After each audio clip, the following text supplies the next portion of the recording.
میرے رسول کریم صلی اللہ تعالیٰ علیہ وآلہ وسلم خاص توجہ دلاتے، اس رات کے حوالے سے خاص توجہ دلاتے. اور یہ رات کب ہوتی ہے؟ صحیح حدیث میں موجود ہے. نبی پاک صلی اللہ تعالیٰ علیہ وسلم نے فرمایا کہ اسے رمضان کے آخری عشرے میں تلاش کرو. گویا یہ جو 5 طاق راتیں ہیں نا، 21ویں، 23ویں، 25ویں، 27ویں، 29ویں، ان طاق راتوں میں اس رات کو تلاش کرو. اس رات اللہ کے فرشتے نازل ہوتے ہیں. آسمان دنیا پر، زمین پر فرشتے اترتے ہیں. حضرت جبریل امین علیہ الصلاۃ والسلام انہیں لے کر کے آتے ہیں، اور فرشتے کیا کرتے ہیں کہ جو بندہ اس رات اللہ کی یاد میں موجود ہو، جو بندہ اللہ تبارک و تعالیٰ کے ذکر میں موجود ہو، جو بندہ اس دن اللہ تبارک و تعالیٰ کی بارگاہ میں کسی بھی طور پر حاضر ہو، فرشتے اس کے لیے دعائے مغفرت بھی کرتے ہیں اور رب کی بارگاہ میں التجائے رحمت بھی کرتے ہیں. اور ایک روایت میں ہمیں یوں بھی ملتا ہے کہ فرشتے اس سے مصافحہ بھی کرتے ہیں، ہاتھ بھی ملاتے ہیں. دیکھیے نا کتنی سعادت مندی ہے کہ انسان عبادت کر رہا ہو اور فرشتے اس کی زیارت کو آئیں. ہمارے صوفیاء فرماتے ہیں تو پکا پروگرام بنا لے عبادت کا، فرشتے کئی بار تیری زیارت کو آیا کریں گے. اور پھر ایک اور بات یہاں بڑی قابل توجہ ہے کہ انسان جب محسوس کرتا ہے نا مجھے کچھ دیکھ رہا ہے، تو ذرا اس کی عبادت کا انداز بھی تھوڑا تبدیل ہو جاتا ہے. تو اگر یہ ذہن ہو ہمارا کہ ہمیں فرشتے دیکھ رہے ہیں اور وہ والی مخلوق دیکھ رہی ہے جو ہماری ڈائری ڈائریکٹ لے جا کے ہمارے رب کی بارگاہ میں پیش کرے، تو پھر کچھ زیادہ ہی توجہ مسلمان کی ہونی چاہیے، زیادہ ہی انہماک ہونا چاہیے، وہ کھو جائے. ٹھیک ہے ہم کمزور بھی ہیں، ہمارے اندر کچھ پریشانیاں بھی ہیں، ہماری بیماریاں بھی ہیں، ہم لاغر بھی ہیں، ضعف بھی آ جاتا ہے، تھکاوٹ بھی ہمیں آ لیتی ہے، لیکن لمبی تو بات ہی کوئی نہیں. 5 تو طاق راتیں. حضرت سیدہ عائشہ صدیقہ رضی اللہ تعالیٰ عنہا ارشاد فرماتی ہیں کہ جب رمضان کا آخری عشرہ شروع ہوتا تھا نا، تو نبی پاک اپنی کمر کس لیتے تھے عبادت کے لیے. خود بھی رات کو اٹھتے تھے، ہمیں بھی جگاتے تھے، کیونکہ سونے کے دن تو نہیں ہے، تو جاگنے کے دن ہے. ساون کی کالی راتوں میں جب بوندا باندی ہوتی ہے، وہ راتوں کو اٹھ اٹھ روتے ہیں جب خلقت ساری سوتی ہے. یہ رب کے بندوں کی شان ہے. اور ویسے بھی درویش کہتے ہیں کہ رات پوے تے بے درداں نو نیند پیاری آوے، درد منداں نو تے یاد سجن دی ستیاں وی آن جگاوے. تو یہ وقت ہے خاص، اس خاص وقت اس بات کی طرف ضرور توجہ کرنی چاہیے. اور یہ جو کہا گیا نا کہ فرشتے نازل ہوتے ہیں بِإِذْنِ رَبِّهِمْ مِنْ كُلِّ امر، اللہ کے حکم سے آتے ہیں اور ہر کام کے لیے، ہر امر خیر کے لیے آتے ہیں. تو اس میں بھی ہمارے مفسرین نے لکھا ہے کہ وہ تمہارے لیے پورے سال کا فیصلہ کریں گے کہ تمہیں کیا دیا جائے گا، تم کیا حاصل کرو گے اللہ تبارک و تعالیٰ کی بارگاہ سے. تو اس کا معنی یہ ہوا کہ پھر تو یہ لینے کی رات ہے. ایسا نہ ہو کہ فرشتے آئے ہوں رب کی بارگاہ سے یہ پیغام کرم ہو کہ دینا ہے اور لینے والے سو رہے ہوں، وہ آرام میں ہوں. تو یاد رکھیں خیرات اسی کے پیالے میں آتی ہے جس کا پیالہ سیدھا ہوتا ہے، اور اگر پیالہ ہی سیدھا نہ ہو تو خیرات پھر پیالے میں نہیں آیا کرتی. تو پھر اس کو جو کہا گیا نا کہ یہ سلامتی والی ہے، تو اس میں ایک اور بات بھی ہمارے پھر مفسرین نے لکھی ہے کہ اس رات، شیطان تو ویسے ہی قید ہے، اس رات بندے کا نفس بھی نہیں اسے تنگ کرتا. یہ طاق راتیں اتنی حسین ہے کہ تھوڑی سی بندہ ہمت کرے تو اللہ عبادت کے لیے اس کے دل کو قرار عطا کر دیتا ہے، اسے سکون ملتا ہے، طبیعت ٹھنڈی ہو جاتی ہے اور وہ بڑے ذوق کے ساتھ اللہ کی عبادت کرتے. خوب بیداری کا مظاہرہ کریں طاق راتوں میں. لیلۃ القدر ہو، شب برات ہو، جمعہ ہو، زندگی کا کوئی بھی نیا موڑ جب ہمیں میسر آئے تو اس موقع پر ہم چاہتے ہیں کہ ہمارے ذمے جو حقوق ہوں، جو ذمہ داریاں ہوں، ان سے ہم سبکدوش ہونے کی کچھ کوشش کریں. اسلامی تعلیمات کے اندر 2 قسم کے حقوق اللہ تعالیٰ نے انسان کے ذمے لگائے ہیں. ایک حقوق اللہ ہیں اور ایک حقوق العباد ہیں. حقوق اللہ بھی بڑی ضروری ہیں. بعض لوگ حقوق العباد کی بات کرتے کرتے حقوق اللہ کا معاملہ انتہائی سادہ کر دیتے ہیں. وہ بھی بڑے ضروری ہیں. یعنی کیوں بندہ فارغ بیٹھا ہے اور بیٹھے بیٹھے اس نے بلا وجہ کیوں نماز چھوڑ دی؟ اسے کوئی مصروفیت نہیں تھی، کیوں اس نے نماز کا ترک کیا؟ ڈھیر سارے جوانوں کو میں دیکھتا ہوں کوئی خاص کام نہیں ہے، لیکن اس کے باوجود وہ جماعت کے ساتھ نماز ادا نہیں کرتے. تو عرض کرنے کا مقصد یہ ہے کہ کیوں نہیں جماعت کے ساتھ نماز پڑھی جا رہی؟ قرآن مجید نے کہا کہ وَرْكَعُوا مَعَ الرَّاكِعِينَ، رکوع کرنے والوں کے ساتھ کرو. بلا وجہ لوگ زکوٰۃ کے معاملے میں حیل و حجت سے کیوں کام لیتے ہیں؟ جب زکوٰۃ ضروری ہے تو اسے ادا کرنا چاہیے. اسی طرح بہت سارے لوگ ہیں جو مالی وسعت کے باوجود حج کے لیے حاضری نہیں دیتے، تو انہیں جانا چاہیے. حقوق اللہ کا جو معاملہ ہے اس میں بھی کوئی کمزوری دکھانے کی مثلا میں کہتا ہوں کہ مجبوری کیا تھی؟ سحری کے لیے رمضان شریف میں جن لوگوں کو اٹھنا ہوتا ہے وہ اٹھتے ہیں کہ نہیں اٹھتے؟ تو اسی طرح روٹین میں بھی اگر ہم نماز کی طرف توجہ کریں، ایک بڑا طبقہ ہے جو نماز کی طرف توجہ نہیں کرتا۔ حقوق اللہ کا معاملہ میں دیکھتا ہوں کہ ہم ٹائم نکال کے دوستوں کے پاس جاتے ہیں، وقت نکال کے اپنے ماں باپ کو، اپنے احباب کو، رشتہ داروں کو ٹائم دیتے ہیں۔ کیوں ٹائم نہیں نکلتا نفل پڑھنے کے لیے؟ ہمیں اپنی ضرورت کی چیزیں سیکھنی پڑتی ہیں، تو کیوں ٹائم نہیں ہمارے پاس تلاوت کلام پاک کے لیے؟ اللہ تبارک و تعالیٰ کی بارگاہ کی حاضری کا ذوق بنائیں۔ دوسرا معاملہ ہوتا ہے حقوق العباد کا۔ یہ شریعت اسلامیہ میں انتہائی نازک مسئلہ ہے۔ انسان معاشرتی طور پر بہت سارے لوگوں سے وقت گزارتا ہے، اٹھتا بیٹھتا ہے۔ کچھ لوگ ایسے ہوتے ہیں جن کے حقوق اس کے ذمہ زیادہ ہوتے ہیں، کچھ کے کم ہوتے ہیں۔ جیسے ماں باپ کے حقوق زیادہ ہیں، نسبتاً چچا کے ماموں کے حقوق اس سے کم ہیں، نسبتاً اساتذہ کے مشائخ کے حقوق اس درجے کے نہیں جس درجے کے ماں باپ کے حقوق ہیں۔ ہمارے ہاں بہن بھائیوں کے حقوق نسبتاً زیادہ ہوتے ہیں، دوست احباب کے حقوق اس سے کم ہوتے ہیں، لیکن بہرحال ایک دوسرے کا حق ہمارے ذمے آتا ہے۔ اچھا، پھر اللہ تعالیٰ نے اپنے فضل سے ایک تقسیم بنائی ہے کہ کسی کو فیکٹری کا مالک بنا دیا ہے، کسی کو مزدور بنا دیا، کسی کو ادارے کا پرنسپل بنا دیا ہے، کسی کو استاد بنا دیا ہے، کسی کو اللہ تبارک و تعالیٰ نے کسی مقام پہ مینیجر بنایا ہے اور کسی کو اسی ادارے میں چوکیدار بنایا۔ یہ تقسیم ہو گئی۔ اب اس میں نزاکت پیدا ہو جاتی ہے کہ جو مالک ہے اس نے زیادہ خیال رکھنا ہے مزدور کا، اپنے ورکر کا، اپنے ملازم کا، چوکیدار کا، اس نے زیادہ خیال رکھنا ہے۔ ہوتا یہ ہے کہ ہم جتنے زیادہ بڑے ہوتے جاتے ہیں اتنے زیادہ آرام پسند ہوتے جاتے ہیں۔ ہمارا یہ خیال ہوتا ہے کہ حق تو صرف ملازم کا ہے کہ وہ ہمارا خیال رکھے، حق تو صرف مرید کا ہے وہ پیر صاحب کے لیے ہر طرح کا ادب بجا لائے، حق تو صرف شاگرد کا ہے۔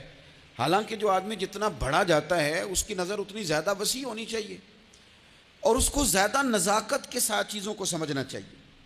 اگر آپ کا دعویٰ ہے کہ مجھے اللہ نے بڑائی دی ہے اور میں کچھ لوگوں پر اللہ نے مجھے حاکم بنایا ہے، تو پھر زیادہ انسان کے دل میں، ذہن میں وسعت ہونی چاہیے اور زیادہ باریکی۔ چلیں، یہ زیادہ ضروری نہیں کہ آپ سب لوگوں کو مطمئن کر سکیں، اطمینان ان کے دلوں کو پہنچانا یہ ضروری نہیں، چونکہ ڈیمانڈ مختلف ہوتی ہے نا ہر آدمی کی۔ لیکن زیادہ ضروری یہ ہے کہ آپ کے ذمے جو ذمہ داریاں تھیں، آپ کے تحت رہنے والے لوگوں کی، اولاد کی، شاگردوں کی، ارادت مندوں کی، احباب کی، ملازمین کی، وہ آپ نے کس حد تک پوری کی؟ نبی پاک صلی اللہ تعالیٰ علیہ وسلم نے ہمیں حقوق العباد کے معاملے میں زیادہ احتیاط کرنے کا کہا ہے، اور حضور سید عالم علیہ السلام نے صحابہ کے بھرے مجمع میں سے یہ سوال کھڑا کیا، فرمایا تم مجھے بتاؤ مفلس کون ہے؟ غریب، تنگ دست اور بالکل تہی دست بندہ کون ہے؟ ہمارے ہاں سارے لوگ، یہ رمضان شروع ہوتا ہے تو لوگ کہنا شروع کر، پیر صاحب دعا منگو، حالات بڑے خراب ہیں۔ مثلا کیا خراب ہے حالات؟ شامی روٹی نہیں لبدی، حالات صرف یہ خراب ہیں کہ پڑوسی نے پجارو لے لی اور مجھے نہیں ملی، اتنے ہی حالات خراب ہیں، اس سے زیادہ تو نہیں۔ حالات اتنے ہی خراب ہیں کہ جو باہر بھائی چلا گیا تھا اس نے فلانی سوسائٹی میں پلاٹ لے لیا، میں پیچھے رہ گیا ہوں، اس سے زیادہ تو کوئی ایسا معاملہ نہیں۔ تو کتنے سارے لوگ ہیں جو اس بات کا اظہار کرتے ہیں۔ پھر میں نے یہ دیکھا ہے کہ بلا وجہ کے بعد لوگ شکوے کرتے ہیں، نہ دیکھو جی میرا بھائی ہے، میرا دوست ہے، میرا رشتہ دار ہے، پڑوسی ہے، تو اس نے گاڑی بدل لیا ہے، موبائل بدل لیا ہے، فلانی چیز اس نے لے لیا، میرا خیال نہیں رکھا۔ بھئی مثلا آپ کا کیا خیال رکھنا چاہیے تھا؟ نہیں، اس نے موبائل لیا ہے 3 لاکھ کا، تو آپ کا خیال ہے کہ میرا یہ خیال رکھتا کہ 1.5 کا مجھے لے دیتا، 1.5 کا وہ یہ لے لیتا۔ یہ مطالبہ غلط ہے شریعت میں۔ آپ کے جو ذمے، اس کی ذمہ داریاں جہاں تک بنتی ہیں وہاں تک تو وہ ادا کرے گا۔ دیکھیں نا، شریعت اسلامیہ بڑا پیار کرتی ہے بندے کے ساتھ، تو کھرب پتی بندے پر بھی شریعت نے یہ نہیں قدغن لگائی کہ تو کھرب پتی ہے تو اس طرح کر 40% زکوٰۃ دے، یہ نہیں کہا۔ لاکھ پتی بھی 2.5% ہی دے گا اور ارب کھرب پتی بھی 2.5% ہی دے گا۔ اگر اس کے دل میں وسعت اللہ نے پیدا کیا تو وہ لوگوں کا خیال کرے۔ تو حقوق العباد کے معاملے میں بعض تو ہمارے مطالبات ہیں جو مطالبے ہی سرے سے درست نہیں، سرے سے ٹھیک نہیں، لیکن جو بعض اوقات ہمارے وجود سے، لہجے سے، آنے جانے سے ٹھیس پہنچ جاتے۔ میں پرسنلی بعض چیزوں کو نوٹ کرتا ہوں اور مجھے ان کا بڑا خیال رہتا ہے. میں محسوس کرتا ہوں کہ نہ چاہتے ہوئے بھی ہمارے رویے سے بعض لوگوں کو تکلیف ہوتی ہے، نہ چاہتے ہوئے. تو حقوق العباد کے مسئلے میں ہم زیادہ کمزور ہو جاتے ہیں. آج یہ سوچنا ہے کہ وہ جو میری ذمہ داریاں ہیں جو شریعت نے، دین نے، اسلام نے، اور کچھ میں نے خود کہیں شاگرد بن کر، کہیں ارادت مند بن کر، کسی جماعت کا ممبر بن کر، کسی مسجد کی ذمہ داری لے کر، کسی ویلفیئر کام کی ذمہ داری لے کر، کسی غریب کی ذمہ داری لے کر، کسی مزدور کی ذمہ داری لے کر، جو میں نے اپنے اوپر خود چیزیں ضروری قرار دے لی ہیں، میں ان میں کہاں تک کامیاب ہو سکا ہوں. اپنی ذمہ داریوں کا حضرت معاویہ بن خدیج رضی اللہ تعالیٰ عنہ ایک صحابی ہیں، وہ فرماتے ہیں کہ مجھے حضرت عمر نے کہیں بھیجا تھا جہاد کے لیے، تو میں وہ کامیابی کی خبر لے کر دوپہر کو لوٹا. تو عرب شریف کے اندر چونکہ گرمی زیادہ ہوتی ہے، میں نے مناسب نہیں سمجھا کہ میں حضرت عمر کو دوپہر کو جگا کے خبر دوں کہ حضور بے فکر ہو جائیں، اللہ نے کامیابی دے دی. میں نے شام ہونے کا انتظار کیا. یہ ان کے اچھے اخلاق کی علامت، اعلیٰ ظرفی کی بات بتا رہے ہیں. کہتے میں نے شام ہونے کا انتظار کیا، مغرب کے وقت یا عصر کے وقت میری ملاقات ہوئی تو میں نے حضرت عمر سے کہا کہ حضور الحمدللہ اللہ نے کامیابی دے دی، جس مہم پہ آپ نے بھیجا تھا وہ اللہ کے فضل سے اس مہم سے کامیابی ہو گئی. تو حضرت عمر فرمانے لگے دیر سے کیوں آئے؟ مجھے تو امید تھی کہ تم سرے دوپہر آ جاؤ گے. میں نے کہا حضور میں دوپہر کو ہی گیا تھا، دوپہر کو ہی گیا تھا، پر سوچا کہ آپ آرام میں ہوں گے. کیا جواب ہے، اور کیا اس جواب کے اندر بہت سارے لوگوں کی ترجمانی ہے. حضرت عمر فرمانے لگے آرام کرتا تھا میں، پر وہ دور گزر گیا. اب تم دوپہر کی بات کرتے ہو، اب تو رات کو بھی کم ملتا ہے. وہ تھا ایک دور. اب جب اپنے ذمے خود ذمہ داریاں زیادہ لے لی، اب کیا پتا کہ کوئی کہاں سے چل پڑا ہے تجھے ملنے کو. وہ دور گزر گیا جب تو سوتا تھا، من چاہی زندگی بتاتا تھا. اب تو نے خود یہ فیصلہ کیا ہے.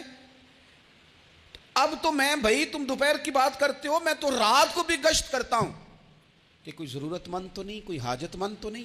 تو جو ہمارے ذمہ داریاں ہیں ان میں نازک حد تک امام بہقی روایت لائے ہیں. ایک صحابی تھے جو حضور کو ہنسایا کرتے تھے، حضور کو ہنساتے تھے، نبی پاک کو بڑے پیارے تھے. اس طرح کے بھی کچھ بندے ہونے چاہیے، اس طرح کے بھی کچھ بندے. صحابہ کرام علیہم رضوان فرماتے ہیں جب حضور غم امت میں پریشان ہوتے تھے تو ہم منتظر ہوتے تھے کہ کبھی وہ ہنسانے والا آج آ جائے نا، دو چار باتیں ایسی کر جائے نا ہنسانے والی، تو معاملہ ٹھیک ہو جائے. کچھ لوگ ایسے ہوتے ہیں جن کو دیکھ کے ہی چہرے پر تازگی آ جاتی ہے. مثل تعویذ ہوتے ہیں نا کچھ لوگ، وہ جب بھی ملتے ہیں شفا ہوتی ہے. تو یہ حضور کے پاس بیٹھے ہوئے تھے اور ہنسانے والی گفتگو کر رہے تھے.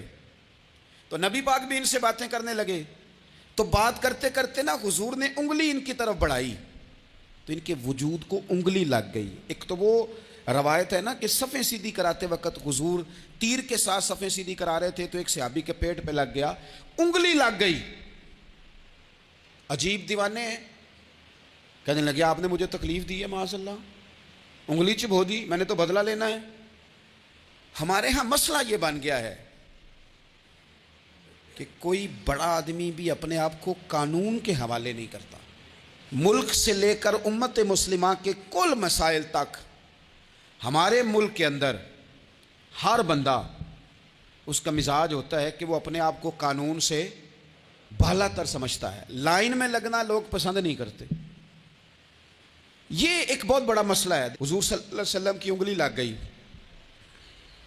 تو وہ کہنے لگے آپ نے تو مجھے تکلیف دی ہے، میں تو بدلہ لوں گا. تو حضور نے فرمایا لے لے بدلہ. اپنے آپ کو قانون کے حوالے بڑا آدمی جب کرتا ہے تو قانون کی عزت بڑھتی ہے، قانون کا وقار بڑھتا ہے، سوسائٹی کے اندر پھر طاقتور قانون ہو جاتا ہے. لیکن جب غریب آدمی کے لیے قانون اور ہو اور امیر کے لیے قانون اور ہو تو اصل معاملہ تو قانون کی بالادستی کا ہے، آئین کی پاسداری کا ہے، اصولوں پہ کھڑے ہونے کا ہے. تو نبی پاک صلی اللہ تعالیٰ علیہ وسلم سے کہا کہ میں، حضور نے فرمایا لے لو بدلہ. یہ حقوق العباد کی نزاکت عرض کر رہا ہوں، لے لو بدلہ. انہوں نے کہا جی پیٹ سے کپڑا ہٹائیے. تو حضور نے پیٹ سے کپڑا ہٹا دیا. تو بڑے دیوانے آدمی تھے، انہوں نے امت کو بتانا تھا کہ کچھ اس طرح کے رنگ بھی ہوتے ہیں محبت کرنے کے لیے. الٹی ہی چال چلتے ہیں دیوان گانے عشق، آنکھوں کو بند کرتے ہیں دیدار کے لیے. اس طرح بھی کبھی کبھی ہوتا ہے.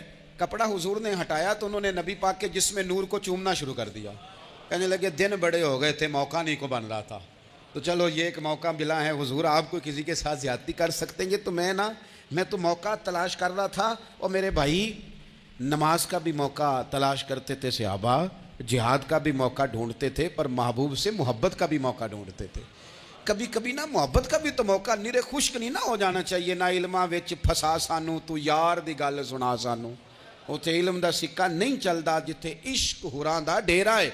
تو کبھی ادھر بھی ہیں حقوق العباد کے معاملے میں نزاکت۔ اور پھر جو آیت میں نے قرآن پاک کی پڑھی، ایک تو یہ ہے کہ آپ لوگوں سے معافی لے، معافی مانگے۔ ہمارے ہاں نا معافی کا مزاج قبول کریں، جب کوئی بندہ معافی طلب کرے تو معافی، ہمارے ہاں معافی مانگنے کا رواج میں آپ یقین کریں سرے سے ہے ہی نہیں، بلکہ الٹا لوگ چڑھائی کر جاتے ہیں، کہتے ہیں او خو تم نے معافی مانگ لی ہے تو معاملہ ہی ختم ہو گیا۔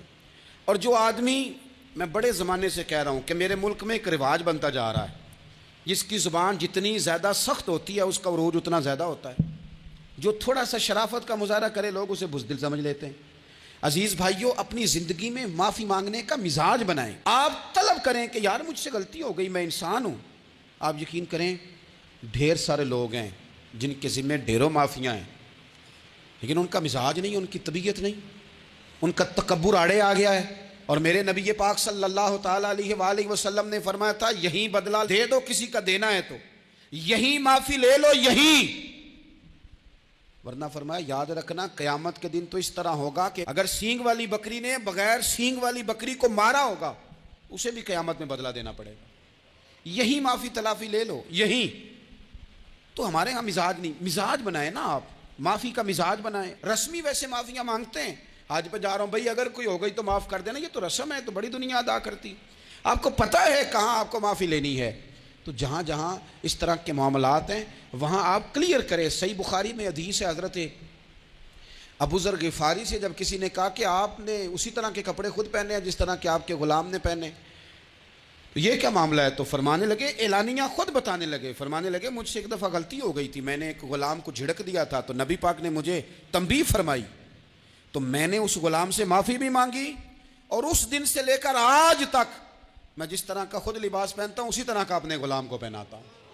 تو وہ خود بیان کر رہے ہیں، وہ لوگ اظہار کر رہے ہیں کہ ہم نے یہاں نبی پاک علیہ الصلوۃ والسلام کے تنبیہ کرنے پر ہم نے اپنے غلام سے، خادم سے یا کسی غلام سے معافی مانگی۔ تو معافی مانگنے سے بندے کا قد کبھی چھوٹا ہوتا ہے؟ میرے نبی پاک علیہ السلام نے فرمایا جو معافی مانگ لے اللہ تو اس کی عزت میں اضافہ کر دیا کرتا ہے۔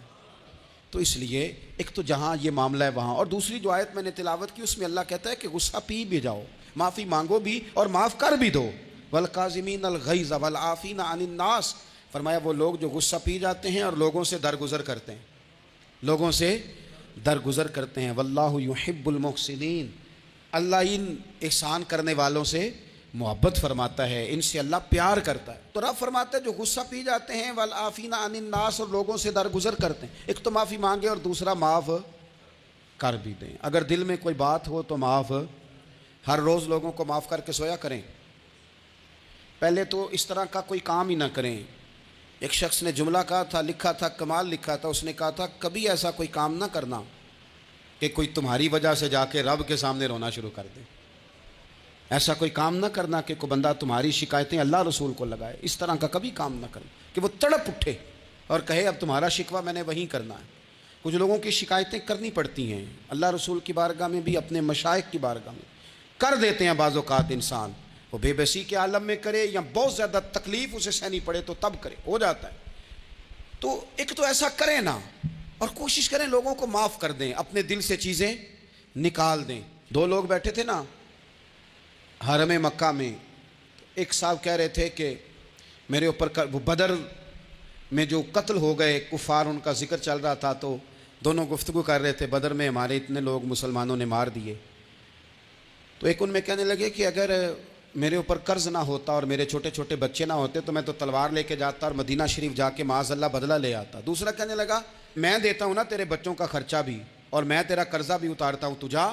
اس نے کہا پکی بات ہے؟ کہاں، قرضہ بھی میں اتار دوں گا، تیرے بچوں کا خرچ بھی اٹھاؤں گا، تو جا۔ اس نے خنجر تیار کیا، تلوار تیار کی، گھوڑے پہ بیٹھا، گلے میں وہ تلوار اس نے اپنے ڈالی اور مدینہ شریف آ گیا۔ اتفاق کی بات یہ کہ ملاقات حضرت عمر سے ہوئی۔ جناب عمر کہنے لگے مجھے تیری نیت ٹھیک نہیں لگتی، پکڑا کدھر آئے ہو؟ کہنے لگا میں تو بدر کے قیدیوں کے بارے میں بات کرنے آیا. فرمایا تلوار لے کے؟ تلوار لے کے چل تجھے حضور کے پاس لے کے جاتا ہوں. نبی کریم کی بارگاہ میں لے گئے تو حضور فرمانے لگے کیسے آئے ہو؟ کیسے آنا ہوا؟ کہنے لگے جی میں تو بدر کے جو قیدی آپ کے پاس ہیں ان کی بات کرنے آیا تھا. تو حضور فرمانے لگے چل پھر باقی کی میں سناؤں. خیال آیا مسلمان نیک و بد پہچان جاتے ہیں، محمد آدمی کے دل کی باتیں جان جاتے ہیں صلی اللہ تعالی علیہ وسلم. فرمایا میں سناؤں؟ حضور کیا؟ فرمایا تم اور فلاں بن فلاں وہاں بیٹھے ہوئے تھے نا حرم مکہ میں فلاں پہاڑ کے ساتھ ٹیک لگا کے، اور تم نے یہ کہا تھا نا کہ قرضہ نہ ہوتا، بچے چھوٹے نہ ہوتے تو بدر کے مقتولین کا میں بدلہ لیتا.